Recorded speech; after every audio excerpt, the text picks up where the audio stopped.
Fue solo un desliz.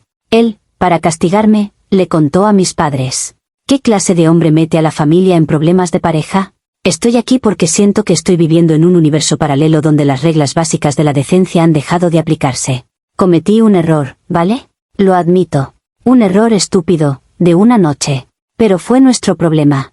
Algo que debíamos resolver, o no, entre nosotros dos, como adultos. Pero él, en un acto de una bajeza y una inmadurez que todavía no puedo procesar, decidió convertir nuestro drama privado en un espectáculo familiar. Y ahora no solo he perdido a mi novio, sino también la paz con mi propia familia. Y todo porque él no supo manejar sus sentimientos como un hombre. Para entender por qué involucrar a mis padres fue un golpe tan bajo, tan nuclear, primero tienen que entender la dinámica que tenía con ellos y el papel que Sergio jugaba en todo eso. Mis padres son tradicionales. Por decirlo suavemente. Son de la vieja escuela. El matrimonio es para siempre, la familia es lo primero y los trapos sucios se lavan en casa, o mejor, no se ensucian nunca. Yo siempre he sido la hija difícil, la oveja negra. La que se fue a estudiar lejos, la que tiene ideas artísticas, poco prácticas, la que siempre cuestionaba sus valores conservadores. Me quieren, lo sé, pero nuestra relación siempre ha estado teñida de una ligera decepción por su parte, como si estuvieran esperando a que finalmente sentara la cabeza. Y entonces llegó Sergio. Conocí a Sergio hace 4 años, y fue como si un personaje de una de las comedias románticas favoritas de mi madre hubiera cobrado vida. Es, ingeniero, estable, educado, de buena familia. No bebía demasiado, no decía palabrotas y tenía un plan de ahorro. Para mis padres, era la respuesta a todas sus plegarias. Era el hombre que finalmente iba a enderezar a su hija díscola. Y, sinceramente, a mí también me encantaba. Sergio era mi calma. Era dulce, atento y me adoraba. Construimos una vida juntos que era la mezcla perfecta de mi caos y su orden. Él me animaba en mis proyectos de fotografía, y yo le enseñaba a relajarse y no planificar cada segundo de nuestras vacaciones. Pero el verdadero milagro era cómo se llevaba con mis padres. Ellos no lo querían, lo idolatraban. Se convirtió en el hijo que nunca tuvieron. Mi padre hablaba con él de coches y de política. Mi madre le pedía su opinión sobre todo, desde que vino a comprar hasta dónde invertir sus ahorros. Sergio podía hacer que se rieran, que se abrieran, de una forma que yo nunca había conseguido. Se convirtió en el puente entre ellos y yo. Gracias a él, las cenas familiares dejaron de ser un campo de minas de críticas veladas y se convirtieron en veladas agradables. Él era mi escudo, mi embajador. Nuestra relación era sólida. Pero, como en muchas relaciones largas, la rutina empezó a instalarse. El amor seguía ahí, pero la pasión se había atenuado. Sergio, con su naturaleza predecible y su aversión al riesgo, empezó a parecerme un poco aburrido. Yo anhelaba un poco de emoción, una pequeña sacudida que me recordara que seguía viva. No quería romper con él. Solo quería una pequeña historia, un secreto inofensivo que fuera solo mío. Y fue esa estúpida necesidad de sentir un pequeño terremoto en mi vida perfectamente estable la que me llevó a cometer el desliz que él usaría como munición para destruir mi santuario familiar. Mi desliz fue exactamente eso, un pequeño resbalón, una mancha insignificante en un mantel por lo demás impecable. No fue una historia de amor, ni siquiera una de lujuria. Fue un cóctel de aburrimiento, vanidad y un par de copas de más. Ocurrió en una conferencia de fotografía a la que fui por trabajo. Un evento de 3 días en otra ciudad. Sergio, por supuesto, no vino. Suena genial, cariño, pero no entiendo nada de aperturas y diafragmas. Tu brilla, me dijo, dándome un beso en la frente. Su confianza era tan absoluta que casi me sentía culpable por la pequeña emoción que sentí al irme sola. La conferencia fue estimulante. Estaba rodeada de gente creativa, de artistas que veían el mundo de formas nuevas y extrañas. Me sentí inspirada, viva. Y en ese ambiente, conocí a otro fotógrafo, Leo. Era todo lo que Sergio no era, impulsivo, un poco arrogante, con historias de viajes a lugares peligrosos y una visión del mundo bohemia y desordenada. La conexión fue puramente intelectual al principio. Debatimos sobre arte, criticamos el trabajo de otros fotógrafos, compartimos nuestros sueños. La segunda noche, después de las charlas, un grupo de nosotros fuimos a un bar. Y allí, entre el ruido y el alcohol, la conversación con Leo se volvió más personal, más intensa. Me dijo que mi trabajo tenía un alma oscura y hermosa, que no había visto en nadie más. Me hizo sentir vista. No como la novia estable de Sergio, sino como una artista compleja y fascinante. Esa noche, terminamos besándonos fuera del bar. Fue un beso impulsivo, alimentado por el ego y el vino. No duró mucho. En cuanto sucedió, me aparté, una alarma sonando en mi cabeza. No puedo hacer esto, le dije. Él sonrió. Claro que puedes. Pero yo negué con la cabeza y me fui. Volví a mi hotel, sola. Mientras estaba allí, sentada en el borde de la cama, el pánico inicial dio paso a una extraña calma. No había cruzado la línea del todo. Había sido solo un beso. Un beso estúpido, sí, pero inofensivo. No significaba nada. Leo era un personaje de una historia de 3 días. Sergio era mi vida real. Decidí en ese momento que esto sería mi pequeño secreto. Un secreto que no guardaba por malicia, sino por protección. ¿Qué sentido tenía contárselo a Sergio? Solo le causaría un dolor innecesario por algo que no tenía la más mínima importancia. Herirlo con la verdad sería un acto de egoísmo, una forma de aliviar mi propia y minúscula culpa a costa de su paz. Protegerlo de esta información irrelevante era, en mi mente, un acto de amor. Volví a casa sintiéndome renovada, mi pequeña necesidad de caos satisfecha. Estaba lista para volver a ser la novia perfecta, con mi pequeña aventura guardada en un cajón secreto. Había tenido mi pequeña historia, y ahora podía volver felizmente al guión principal. No tenía ni idea de que otro de los actores de esa noche tenía una cámara y muy pocos escrúpulos. Volví de la conferencia y me sumergí de nuevo en mi vida con Sergio. Guardé mi pequeño secreto en el fondo de mi mente y todo volvió a la normalidad. O eso creía yo. Unas 2 semanas después, estábamos en casa una noche de viernes, decidiendo qué película ver. El teléfono de Sergio sonó. Era un mensaje de WhatsApp. Lo miró, frunció el ceño y luego su rostro se quedó completamente en blanco. Se quedó mirando la pantalla durante un minuto eterno, sin moverse. ¿Pasa algo?, le pregunté, intentando sonar casual. Él no respondió. Simplemente me pasó el teléfono. En la pantalla había una foto. Una foto borrosa, claramente tomada desde lejos con un móvil, pero la imagen era inconfundible. Era yo. Y era Leo. Besándonos fuera de aquel bar. La persona que había enviado la foto era otro de los fotógrafos de la conferencia, alguien con quien apenas había cruzado 2 palabras. El mensaje debajo de la foto era simple y venenoso. Oye, Sergio, no sé si sabes esto, pero creo que tu novia se lo pasó muy bien en la conferencia. Se me heló la sangre. El mundo se inclinó. Mi pequeño secreto inofensivo había sido expuesto de la manera más cruda y humillante posible. Sergio, empecé a balbucear, mi mente corriendo a 1000 por hora para encontrar las palabras correctas. Puedo explicarlo. No es lo que parece. Fue un beso estúpido, no significó nada, estaba borracha. Todas las excusas que sonaban tan lógicas en mi cabeza ahora sonaban patéticas y vacías. Él recuperó su teléfono, su mano temblando ligeramente. No me miró. Siguió mirando la foto, como si intentara encontrar un fallo, una prueba de que era un montaje. ¿Quién es él?, preguntó, su voz tan baja que apenas pude oírla. Nadie. Un tipo de la conferencia. No sé ni su apellido. ¿Pero lo besaste? No era una pregunta. Era una afirmación. Sí, susurré. Fue un error terrible. Lo siento tanto, Sergio. ¿Estaba planeando cómo contártelo? Mentí. Él finalmente levantó la vista, y la expresión de sus ojos me partió el alma. No era rabia. Era una decepción tan profunda, tan absoluta, que se sentía como un abismo abriéndose entre nosotros. Era la mirada de un hombre que acaba de descubrir que todo en lo que creía era una farsa. ¿Por qué?, preguntó, y en esa simple palabra estaba el peso de nuestros 4 años. Intenté explicarle. Le hablé del aburrimiento, de la rutina, de mi necesidad de sentirme diferente. Pero cada palabra que salía de mi boca sonaba egoísta y cruel. La conversación que siguió fue la más difícil de mi vida. No hubo gritos. Solo su dolor silencioso y mis intentos cada vez más desesperados de minimizar el daño. Le repetí una y otra vez que había sido solo un beso, un desliz, que lo amaba a él y solo a él. Al final de la noche, él se levantó. Necesito pensar, dijo. Necesito espacio. Voy a ir a casa de mis padres. Me sentí devastada, pero lo entendí. Necesitaba tiempo para procesarlo. Vale, le dije. Tómate el tiempo que necesites. Estaré aquí esperando. Podemos superar esto. Sé que podemos. Mientras lo veía hacer la maleta, una parte de mí seguía creyendo que su amor por mí, su naturaleza tranquila y lógica, finalmente prevalecería. Creía que, después de la tormenta emocional, entendería que un beso no podía destruir 4 años de amor. No tenía ni idea de que él no estaba yendo a casa de sus padres a pensar. Estaba yendo a buscar armas. Y las armas que eligió fueron las más crueles que podría haber imaginado, mi propia familia. Pasaron 3 días. 3 días de un silencio agónico.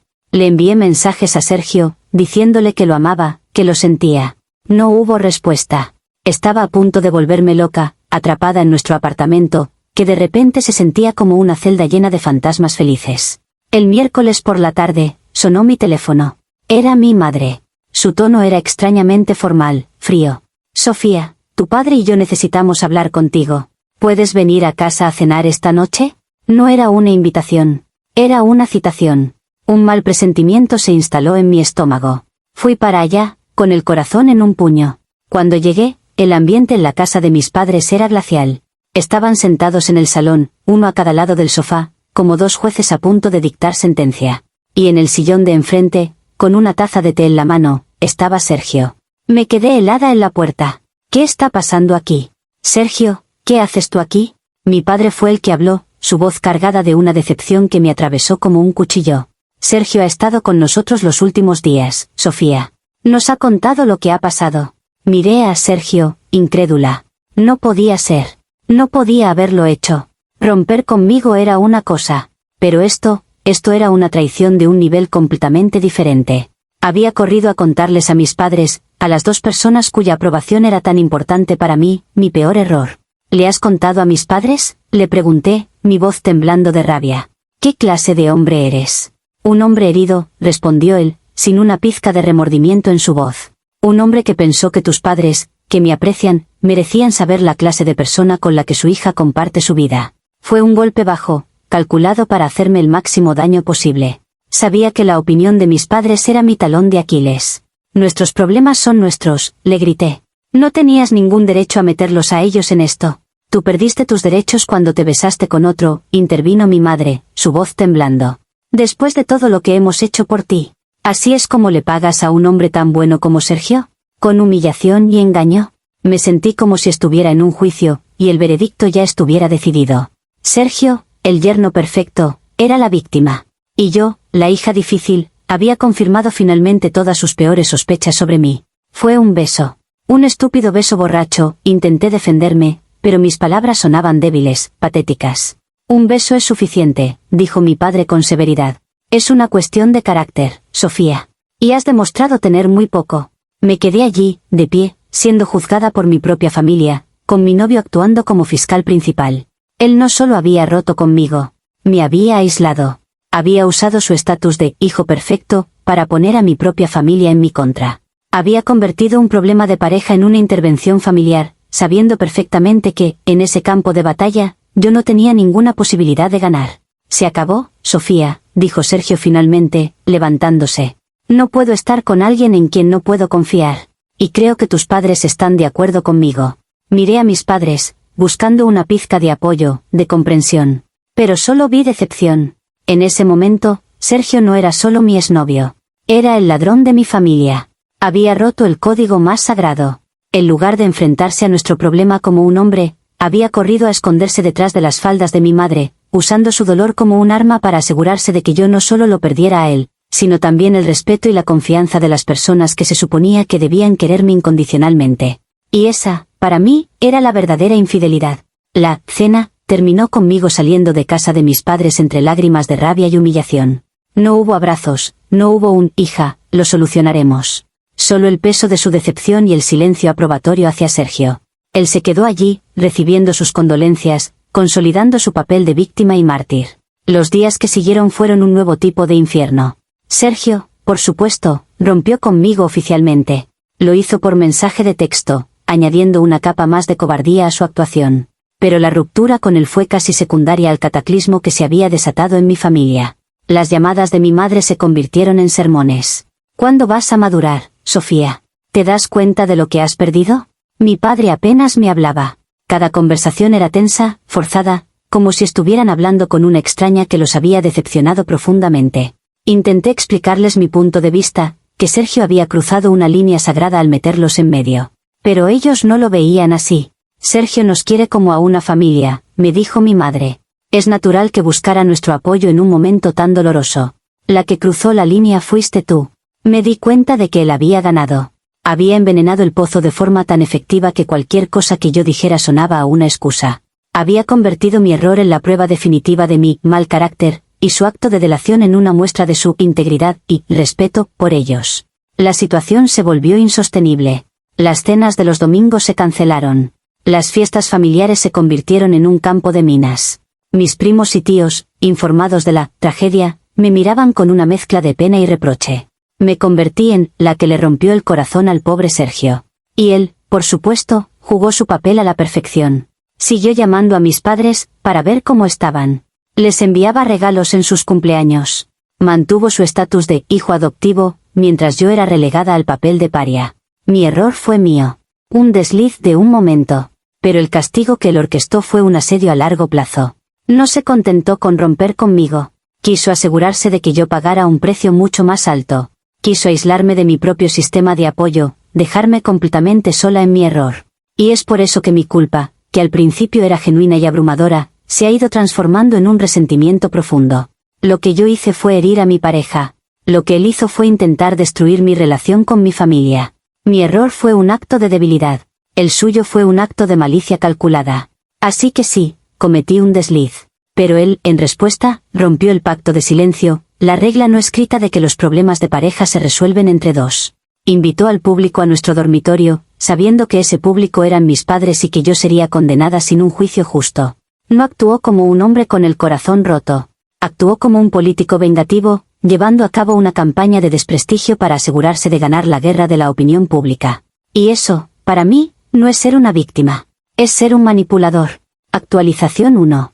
Han pasado 3 meses desde el juicio familiar. 3 meses viviendo en un estado de exilio forzoso, no de mi ciudad, sino de mi propia familia.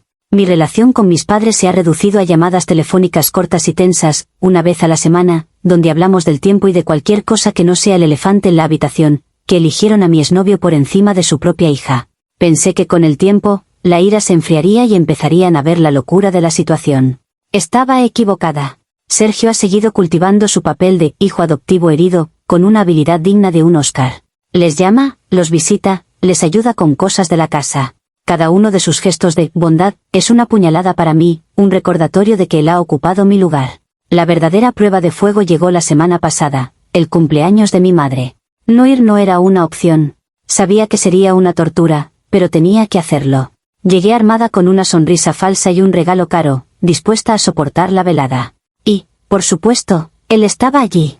No como un invitado más. Estaba en la cocina, ayudando a mi padre con la barbacoa, como si fuera el anfitrión.